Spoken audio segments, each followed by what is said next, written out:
नमस्कार दोस्तों, आज आप सुन रहे हैं मंटू की कहानी एक खत। तुम्हारा तवील खत मिला जिसे मैंने 2 मर्तबा पढ़ा। दफ्तर में इसके एक एक लफ्ज पर मैंने गौर किया और गालिबन इसी वजह से उस रोज मुझे रात के 10 बजे तक काम करना पड़ा, इसलिए कि मैंने बहुत सा वक्त इस गौर व फिक्र में जाया कर दिया था। तुम जानते हो, इस सरमाया परस्त दुनिया में अगर मजदूर मुकर्रर वक्त के एक एक लम्हे के एवज अपनी जान के टुकड़े तौल कर ना दे तो उसे अपने काम की उजरत नहीं मिल सकती। लेकिन ये रोना रोने से क्या फायदा।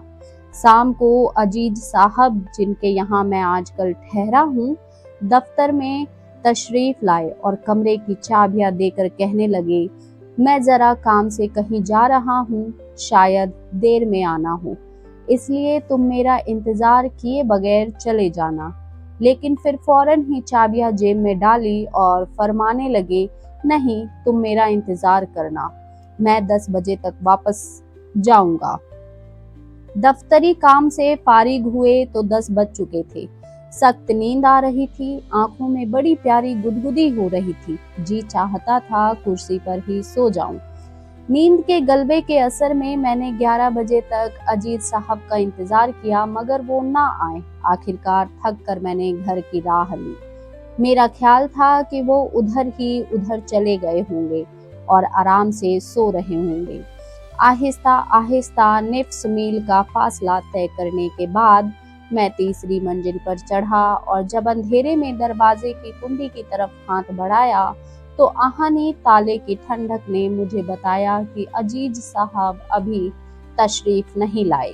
सीढ़ियां चढ़ते वक्त मेरे थके हुए आजा सुकून वक्त नींद की कुर्बत महसूस करके और भी ढीले हो गए, और जब मुझे नाउम्मीद का सामना करना पड़ा तो मुजम्मिल हो गए।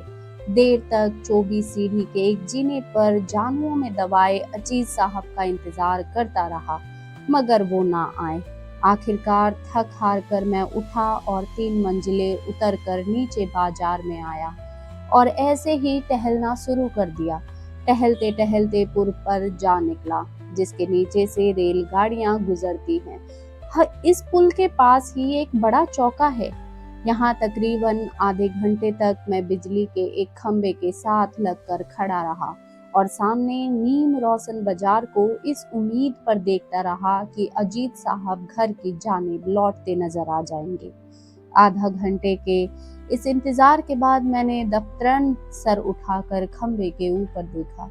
बिजली का कुमकुमा मेरी हंसी उड़ा रहा था। जाने क्यों, थकावट और नींद के शदीद गलबे के बायस मेरी कमर टूट रही थी और मैं चाहता था कि थोड़ी देर के लिए बैठ जाऊं।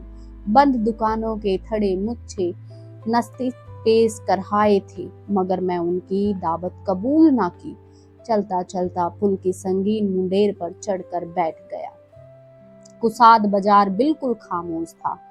आदम और रफ्तार करीब करीब बंद थी। अलबत्ता कभी कभी दूर से मोटर के हॉर्न की रोनी आवाज खामोश फिजा में लजरिस पैदा करती हुई ऊपर की तरफ उड़ जाती थी। मेरे सामने सड़क के 2 रोया बिजली के बुलंद खंबे दूर तक फैले चले गए थे, जो नींद और इसके एहसास से आरी मालूम होते थे। उनको देखकर मुझे रूस के मशहूर शायर मयात अल्फ की नज्म के चंद अशार याद आ गए। ये नज्म चारगाहा एशराह ने मानून की गई। मयालातफ सड़क के किनारे झिलमिलाती रोशनियों को देखकर कहता है, ये नन्हे चराग, ये नन्हे सरदार सिर्फ अपने लिए चमकते हैं। ये कुछ ये देखते हैं, जो कुछ ये सुनते हैं, किसी को नहीं बताते। रूसी शायर ने कुछ दुरुस्त ही कहा है। मेरे पास ही 1 गज के फासले पर बिजली का खंबा खड़ा था और उसके ऊपर बिजली का एक शोक चश्म कुमकुमा नीचे झुका हुआ था। उसकी आंखें रोशन थी, मगर वो मेरे सीने के तलातुम से बेखबर था। उसे क्या मालूम था मुझ पर क्या बीत रही है। सिगरेट सुलगाने के लिए मैंने जेब में हाथ डाला तो तुम्हारी वजनी लिफाफे पर पड़ा। जहन में तुम्हारा खत पहले ही से मौजूद था। चुनने मैंने लिफाफा खोलकर बसंती रंग के कागज निकालकर उन्हें पढ़ना शुरू किया। तुम लिखते हो, कभी तुम शैतान बन जाते हो और कभी फरिश्ता नजर आने लगते हो। जहां भी 2-3 दिन हजरत ने मेरे मुतल्लिक यही राय कायम की है और मुझे यकीन सा हो गया कि मैं वाकई 2 सिरतों का मालिक हूँ। इस पर मैंने अच्छी तरह गौर किया और जो नतीजा अक्स किया वो कुछ इस तरह बयान किया जा सकता है। बचपन और लड़कपन में मैंने जो कुछ चाहा वो पूरा ना होने दिया गया। यूं कहो कि मेरी ख्वाहिश कुछ इस तरह पूरी की गई कि उनकी तकमील मेरे आंसुओं और मेरी हिचकियों से लिपटी हुई थी। मैं शुरू से ही जल्दबाज और जुदरंज रहा हूँ। अगर मेरा जी किसी मिठाई खाने को चाहा और ये चाह ऐन वक्त पर पूरी नहीं हुई तो बाद में मेरे लिए इस खास मिठाई में कोई लज्जत नहीं रही। इन उम्र की वजह से मैंने हमेशा अपने हल्क में एक तलखी सी महसूस की है। उस तलखी की शिद्दत बढ़ाने में उस अफसोस सनक हकीकत का हाथ है कि मैंने जिससे मोहब्बत की, जिसको अपने दिल में जगह दी, उसने ना सिर्फ मेरे जज्बात को मजबूर किया बल्कि मेरी इस कमजोरी से जबरदस्ती नाजायज फायदा भी उठाया। वो मुझसे दगा फरेब करते रहे और लुफ्त ये है कि मैं उन तमाम दगाबाजियों के एहसास के बावजूद उनसे मोहब्बत करता रहा। मुझे अच्छी तरह मालूम है कि वो अपनी तरह अपनी हर नई चाल की कामयाबी पर बहुत मशरूत होते थे। उन्होंने मुझे बेवकूफ बना लिया और मेरी बेवकूफी देखो कि मैं सब कुछ जानते हुए बेवकूफ बन जाता था। जब इन जिम्न में मुझे हर तरफ से नाउमीदी हुई, यानी जिस किसी को मैंने दिल से चाहा उसने मेरे साथ धोखा किया, तो मेरी तबीयत बुझ गई और मैंने महसूस किया कि रेगिस्तान में एक भौरे के मानिंद हूँ जिसे रस चूसने के लिए हद नजर तक कोई फूल नजर नहीं आ सकता, लेकिन इसके बावजूद मोहब्बत करने से बाज ना रहा और हस्ब मालूम किसी ने भी मेरे इस जज्बे की कदर ना की। जब पानी सर से गुजर गया और मुझे अपने नाम निहाद दोस्तों की बेवफाई और सदमुहरियां याद आने लगी तो मेरे सीने के अंदर एक हंगामा सा बर्पा हो गया। मेरे जज्बाती सरमदी और नातीक वजूद में एक जंग सी छिड़ गई। नातिके वजूद उन लोगों को मलऊ ना उमतऊ न गर्दते हुए और गुजस्त वाक़ियात की अफसोसनाक तस्वीर दिखाते हुए इस बात का तालिब था कि मैं आइंदा से अपना दिल पत्थर का बना लूं और मोहब्बत को हमेशा के लिए बाहर निकाल फेंकूं। लेकिन जज्बाती वजूद इन अफसोसनाक वाक़ियत को दूसरे रंग में पेश करते हुए मुझे फक्र करने पर मजबूर करता था कि मैं जिंदगी का सही रास्ता इख्तियार किया है। उसकी नज़र में नाकामियां कामयाबियां थी। वो चाहता था कि मैं मोहब्बत किए जाऊं, यही कायनात की रूए रवा थी। तहसूर वजूद इस झगड़े से मैं बिल्कुल अलग थलग रहा। ऐसा मालूम होता है कि उस पर एक निहायती अजीब व गरीब नींद का गलब तारी है। ये जंग खुदा जाने किस नामुबारक रोज हुई थी, अब मेरी जिंदगी का एक जुबा बन के रह गई। दिन हो या रात, जब कभी मुझे फुर्सत के चंद लम्हात मयस्सर आते हैं, मेरे सीने के चटियल मैदान पर मेरा नातीक वजूद और जज्बाती वजूद हथियार बांध कर खड़े हो जाते हैं और लड़ना शुरू कर देते हैं। उन लम्हात में जब इन दोनों के दरमियान लड़ाई जोरों पर हो, अगर मेरे साथ कोई हम कलाम हो तो मेरा लहजा यकीनन कुछ और किस्म का होता है। मेरे हलक में एक नाकाबिले बयान तलखी खुल रही होती है, आंखें गर्म होती हैं, जिस्म का एक अजू बेकाल होता है। मैं बहुत कोशिश किया करता हूँ कि अपने लहजे को दुरुस्त ना होने दूँ और बाज औकात में इस कोशिश में कामयाब भी हो जाता हूँ, लेकिन अगर मेरे कानों की कोई चीज सुनाई दे या मैं कोई ऐसी चीज महसूस करूं जो मेरी तबीयत के यकसर खिलाफ है तो फिर मैं कुछ नहीं कर सकता। मेरे सीने की गहराइयों से जो कुछ भी उठे जबान के रास्ते बाहर निकल आता है और अक्सर औकात जो अल्फाज भी ऐसे मौके पर मेरी जबान आते हैं बेहद तल्ख होते हैं। उनकी तलखी और दुरुस्ती का एहसास मुझे उस वक्त कभी नहीं हुआ, इसलिए कि मैं अपने इखलास से हमेशा हर वक्त बाखबर रहता हूँ और मुझे मालूम होता है कि मैं कभी किसी को दुख नहीं पहुँचा सकता। अगर मैंने अपने मिलने वालों में से या किसी दोस्त को नाखुश किया तो इसका बाइस मैं नहीं हूँ, बल्कि ये खास लम्हात है जब मैं दीवाने से कम नहीं होता या तुम्हारे अल्फाज में शैतान होता हूँ। गो ये लफ्ज बहुत सख्त है और इसका इतलाक मेरी दीवानगी पर नहीं रहता। जब तुम्हारा पिछले से पिछला खत मौसूल हुआ था उस वक्त मेरा नातिक वजूद जज्बाती वजूद पर गालिब था और मैं अपने दिल के नर्म और नाजुक गोश्त को पत्थर में तब्दील करने की कोशिश कर रहा था। मैं पहले ही अपने सीने की आग में फूका जा रहा था कि ऊपर से तुम्हारे खत ने तेल डाल दिया। तुमने बिल्कुल दुरुस्त कहा है, तुम दुर्मंद दिल रखते हो। गो इसको अच्छी नहीं समझते। मैं इसको अच्छा क्यों नहीं समझता? इस सवाल का जवाब हिंदुस्तान का मौजूद इंसानियत कुछ निजाम है जिसमें लोगों की जवानी पर बुढ़ापे की मोहर शब्द कर दी जाती है। मेरा दिल दर्द से भरा होता है और यही वजह है कि मैं अलील हूँ और अलील रहता हूँ। जब तक दर्दमंदी मेरे सीने में मौजूद है मैं हमेशा बेचैन रहूंगा। तुम शायद इसे मुबालगा यकीन करो मगर ये वाकया है कि दर्दमंदी मेरे लहू की बूंदों से अपनी खुराक हासिल कर रही है और एक दिन ऐसा आएगा जब दर्द ही दर्द रह जाएगा और तुम्हारा दोस्त दुनिया की नजरों से गायब हो जाएगा। मैं अक्सर सोचता हूँ कि दर्दमंदी के इस जज्बे ने मुझे कैसे कैसे भयानक दुख पहुंचाए हैं। ये क्या कम है कि मेरी जवानी के दिन बुढ़ापे की रातों में तब्दील हो गए हैं। और जब ये सोचता हूँ तो इस बात का तह करने पर मजबूर हो जाता हूँ कि मुझे अपना दिल पत्थर बना लेना चाहिए। लेकिन अफसोस है इस दर्दमंदी ने मुझे इतना कमजोर बना दिया है कि मुझसे ये नहीं हो सकता और चूंकि मुझसे ये नहीं हो सकता इसलिए मेरी तबीयत में अजीबोगरीब कैफियतें पैदा हो गई हैं। शेर मैं अब से भी सही नहीं पढ़ सकता इसलिए कि शायरी से मुझे बहुत कम दिलचस्पी रही है, लेकिन मुझे इस बात का कामिल तौर पर एहसास है कि मेरी तबीयत शायरी की तरफ माइल है। शहर में बसने वाले लोगों की वजनी शायरी मुझे पसंद नहीं। देहात के हल्के फुल्के नगमे मुझे बेहद भाते हैं। ये इस कदर सफ़ात होते हैं कि उनके पीछे दिल धड़कते हुए नजर अस्कते हैं। तुम्हें हैरत है कि मैं रुमानी हुज्नियाँ क्यों कर लिखने लगा और मैं इस बात पर खुद हैरान हूँ। बाज लोग ऐसे हैं जो अपने महसूसात को दूसरे की जबान में बयान करके अपना सीना खाली करना चाहते हैं। ये लोग जहनी मुसफ़िल हैं और मुझे उन पर तरस आता है। ये जहनी अफलास माली अफलास से ज्यादा तकलीफ दे है।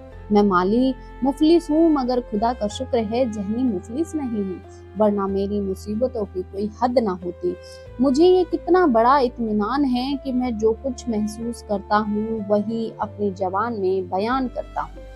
मैंने अपने अफसानों के मुतल्लिक कभी गौर नहीं किया। अगर इनमें कोई चीज बकौल तुम्हारे जलवागर है तो मेरा बेकल बातिन है। मेरा ईमान न तसद्दुद पर है और ना अदम तसद्दुद पर, दोनों पर है और दोनों पर नहीं। मौजूद तयग्गुर पसंद माहौल में रहते हुए मेरे ईमान में इस्तिक़लाल नहीं रहा। आज मैं एक चीज को अच्छा समझता हूँ लेकिन दूसरे रोज सूरज की रोशनी के साथ उस चीज की हैयत बदल जाती है। उसी तमाम अच्छाइयाँ बुराइयाँ बन जाती है। इंसान का इल्म बहुत महदूद है और मेरा महदूद होने के अलावा मुंतसिर भी है। ऐसी सूरत में तुम्हारे इस सवाल का जवाब मैं क्यों कर दे सकता हूँ? मुझ पर मजमून लिख कर क्या करोगे प्यारे? मैं अपने कलम की मिकराज से अपना लिबास पहने ही तार तार कर चुका हूँ। खुदा के लिए मुझे और नंगा करने की कोशिश ना करो। मेरे चेहरे से अगर तुमने नकाब उठा दी तो तुम दुनिया को एक बहुत ही भयानक शक्ल दिखाओगे। मैं हड्डियों का एक ढांचा हूँ जिस पर मेरा कलम कभी कभी पतली झिल्ली मरता रहता है। अगर तुमने झिल्लियों की ये तह उधेड़ डाली तो मेरा ख्याल है जो हैबत तुम्हें मुंह खोले नजर आएगी उसे देखने की ताब तुम खुद ने ना पाओगे। मेरी कश्मीर की जिंदगी, हाय मेरी कश्मीर की जिंदगी, मुझे मालूम है तुम्हें मेरी जिंदगी के इस खुशनवगार टुकड़े के मुतल्लिक मुखल्लिफ किस्म की बातें मालूम होती रही है। ये बातें जिन लोगों के जरिए तुम तक पहुंचती हैं उनको मैं अच्छी तरह जानता हूँ, इसलिए तुम्हारा ये कहना दुरुस्त है कि तुम उनको सुनकर अभी तक कोई सही राय मुतर्रव नहीं कर सके। लेकिन मैं ये जरूर कहूँगा कि ये कहने के बावजूद तुमने एक राय मुकर्रर की और ऐसा करने में बहुत उजलत से काम लिया है। अगर तुम मेरी तमाम तहरीरों को पेश नज़र रख लेते तो तुम्हें ये गलतफहमी हरगिज ना होती कि मैं कश्मीर में एक सादा लौह लड़की से खेलता रहा हूँ। मेरे दोस्त, तुमने मुझे सदमा पहुंचाया है। वजीर कौन थी, इसका जवाब मुख्तसर यही हो सकता है कि वो एक देहाती लड़की थी, जवान और पूरी जवान। उस पहाड़ी लड़की के मुतल्लिक जिसने मेरी किताबे जिंदगी के कुछ औराक पर चंद हसीन नुक्स बनाए हैं, मैं बहुत कुछ कह चुका हूँ। मैंने वजीर को तबाह नहीं किया। अगर तबाही से तुम्हारी मुराद जिस्मानी तबाही है तो वो पहले ही से तबाहशुदा थी और वो इसी तबाही में अपनी मसरत की जुस्तजू करती थी। जवानी के नशे में मखमूर उसने इस गलत ख्याल को अपने दिमाग में जगह दे दी थी कि जिंदगी का असल हज और लुत्फ अपना खून खौलाने में है, और वो इस गरज के लिए हर वक्त ईंधन चुनती रहती थी। ये तबाहकुन ख्याल उसके दिमाग में कैसे पैदा हुआ, इसके लिए मुतालिक बहुत कुछ कहा जा सकता है। हमारी सिंफ में ऐसे अफराद की कमी नहीं जिनका काम सिर्फ भोली भाली लड़कियों से खेलना होता है। जहां तक मेरा अपना ख्याल है, वजीर उस चीज का शिकार थी जिसे तहजीब व तमद्दुन का नाम दिया जाता है। एक छोटा सा पहाड़ी गांव है जो शहरों के शोर और शराब से बहुत दूर हिमालय की गोद में आबाद है, और अब तहजीब व तमूद की बदौलत शहरों का उसका तारुफ करा दिया गया है। दूसरे अल्फाज में शहरों की गंदगी उस जगह मुंतकिल होना शुरू हो गई है। खाली सलेट पर तुम जो कुछ भी लिखोगे नुमाया तौर नजर आएगा और साफ पढ़ा जाएगा। वजीर का सीना बिल्कुल खाली था, दुनियावी ख्यालात से पाक और साफ, लेकिन तहजीब के खुदरे हाथों से उस पर निहायत भद्दे नक्श बना दिए गए थे जो मुझे उसकी गलत रविश का बाइस नजर आते थे। वजीर का मकान या झोपड़ा सड़क के ऊपर की ढाल में वाक़ था और उनकी माँ के कहने पर हर रोज उससे जरा ऊपर चीड़ के दरख्तों की छांव में जमीन पर दरी बिछाकर कुछ लिखा पढ़ा करता था। और आम तौर पर वजीर मेरे पास ही अपनी भैंस चराया करती थी, चूंकि होटल से हर रोज दरी उठा कर लाना और फिर उसे वापस ले जाना मेरे जैसे आदमी के लिए एक अजाब था, इसलिए मैं उसे उनके मकान ही में छोड़ जाता था। एक रोज का वाकया है कि मुझे गुस्ल करने में देर हो गई और मैं टहलता टहलता पहाड़ी के दुश्वार गुजार रास्तों को तय करके जब उनके घर पहुंचा और दरी तलब की हो तो उसकी बड़ी बहन की जबानी मालूम हुआ कि वजीर दरी लेकर ऊपर चली गई है। ये सुनकर मैं और ऊपर चढ़ा और जब उस बड़े पत्थर के करीब आया जिसे मैं मेज के तौर पर इस्तेमाल करता था तो मेरी निगाहें वजीर पर पड़ी। दरी अपनी जगह बिछी हुई थी और वो अपना सब्ज कल्फ लगा दुपट्टा ताने सो रही थी। मैं देर तक पत्थर पर बैठा रहा। मुझे मालूम था वो सोने का बहाना करके लेटी है। शायद उसका ख्याल था कि मैं उसे जगाने की कोशिश करूंगा और वो गहरी नींद का बहाना करके जागने में देर करेगी, लेकिन मैं खामोश बैठा रहा, बल्कि अपने चर्मी थैले से एक किताब निकालकर उसकी तरफ पीट करके पढ़ने में मशगूल हो गया। जब निसफ घंटा इसी तरह गुजर गया तो वो मजबूर होकर बेदार हुई। अंगड़ाई लेकर उसने अजीब सी आवाज मुंह से निकाली। मैं किताब बंद कर दी और मुड़कर उससे कहा, मेरे आने से तुम्हारी नींद तो खराब नहीं हुई? वजीर ने आंखें मलकर लहजे को ख्वाब आलूद बनाते हुए कहा, आप कब आए थे? अभी अभी आके बैठा हूँ, सोना है तो सो जाओ। नहीं, आज निगोड़ी नींद को जाने क्या हो गया, कमर सीधी करने के लिए जहाँ जरी सी लेटी थी बस सो गई। 2 घंटे से क्या कम सोई होंगी। उसके गीले होठों पर मुस्कुराहट खेल रही थी। उसकी आंखों से जो कुछ बाहर झांक रहा था उसको मेरा कलम बयान करने से अजीज है। मेरा ख्याल है उस वक्त उसके दिल में ये एहसास करवटें ले रहा होगा कि उसके सामने एक मर्द बैठा है और वो एक औरत है, जवान औरत, सबाब की उमंगों का उबलता हुआ चश्मा। थोड़ी देर के बाद वो गैर मामूली बातूनी बन गई और बहक सी गई, मगर मैंने उसकी भैंसों और बछड़े का जिक्र छेड़ने के बाद एक दिलचस्प कहानी सुनाई जिसमें एक बछड़े से उसकी माँ की उल्फत का जिक्र था। इससे उसकी आंखों में वो सररे सर्द हो गए जो कुछ पहले लपक रहे थे। मैं जाहिर नहीं हूँ और ना मैंने कभी इसका दावा किया। गुनाह हो, सवाब और सजा व जज के मुतल्लिक मेरे ख्यालात दूसरों से जुदा हैं, यकीनन तुम्हारे ख्यालात से भी बहुत मुखलिफ।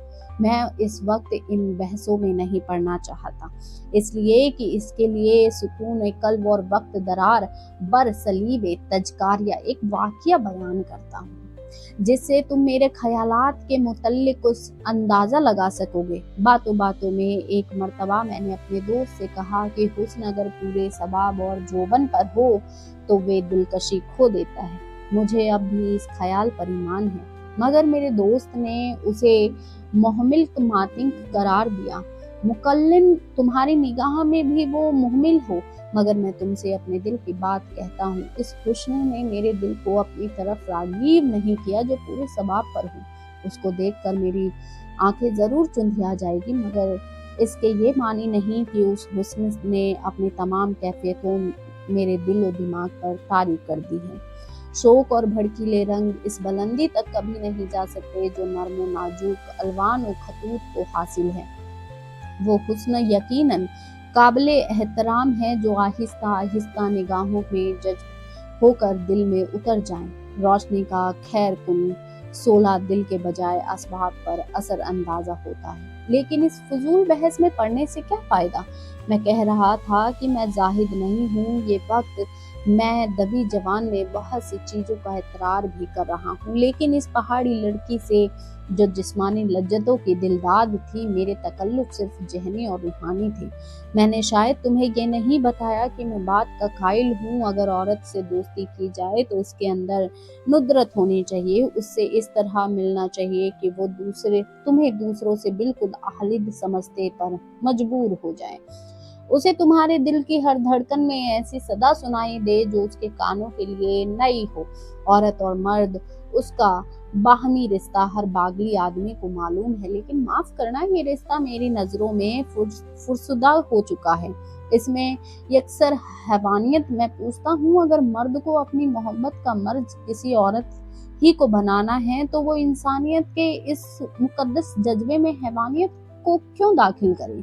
क्या इसके बगैर मोहब्बत की तकमील नहीं हो सकती? क्या जिस्म के मकसद का नाम मोहब्बत है? वजीर इस गलत फहमी में मुबतल थी कि जिस्मानी लज्जतों का नाम मोहब्बत है, और मेरा ख्याल है कि जिस मर्द से भी वो मिलती थी वो मोहब्बत की तारीफ इन्हीं अल्फाज में बयान करती थी। मैं उससे मिला और उसके तमाम ख्यालात की जिद बनकर मैंने उससे दोस्ती पैदा की।